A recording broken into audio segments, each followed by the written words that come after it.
তারা যদি নিজেদের স্বাস্থ্যসেবা আমাদের চেয়ে ভালো করতে পারে, আমাদের মধ্যে কি গাফিলতি আছে, কি অভাব আছে যে কারণে আমরা পাচ্ছি না? মানুষ হিসেবে আমাদের কোনো ঘাটতি আছে, তার সক্ষমতা হিসেবে তার ঘাটতি আছে, আমার মনে হয় না। কিন্তু সামষ্টিকভাবে আমরা ওই ঘাটতিটা পূরণ করতে পারছি, যেটা ব্যবহারের মধ্যে আমরা প্রয়োগ করতে পারছি।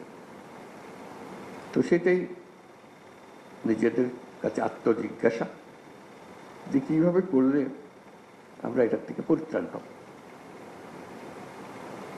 অনেকে পলিসির কথা বলবে, অনেকে সুযোগ সুবিধার কথা বলবে, হাসপাতাল নাই, যন্ত্রপাতি নাই, সরবরাহ নাই, যন্ত্রপাতি পড়ে আছে, বহু মূল্যবান যন্ত্রপাতি মেরামতের অভাবে গত 10 বছর ধরে এটা এভাবে পড়ে আছে। কথার কথা এরকম বহু কাহিনী শুনি, বহু কাহিনী জানি।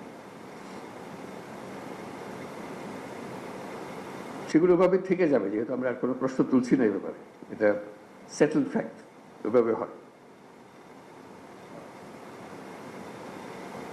আমাদের যারা উত্তরসূরি আসবে তারা ওইভাবে ধরে নেবে, এভাবে হয়। এইভাবে হলে তার দেশ পাল্টায় না, মানুষ পাল্টায় না।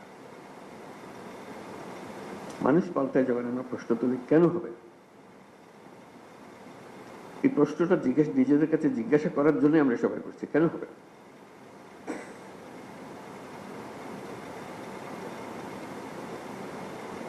আমাদের কি কিছু অভাব আছে মানুষ হিসেবে?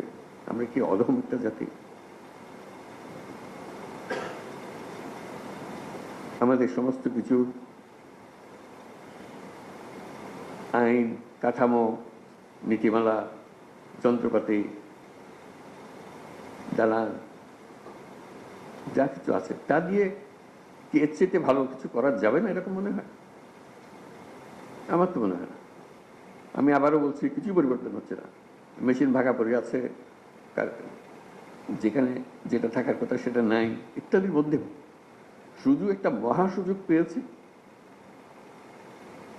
এবং এটা আমার আপনার মাধ্যমে হচ্ছে।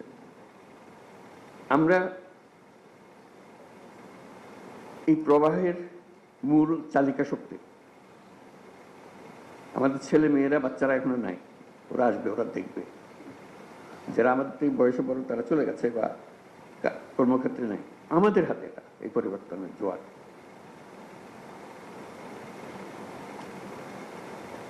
এই পরিবর্তনের আগের মুহূর্তে আমরা একরকম ছিলাম,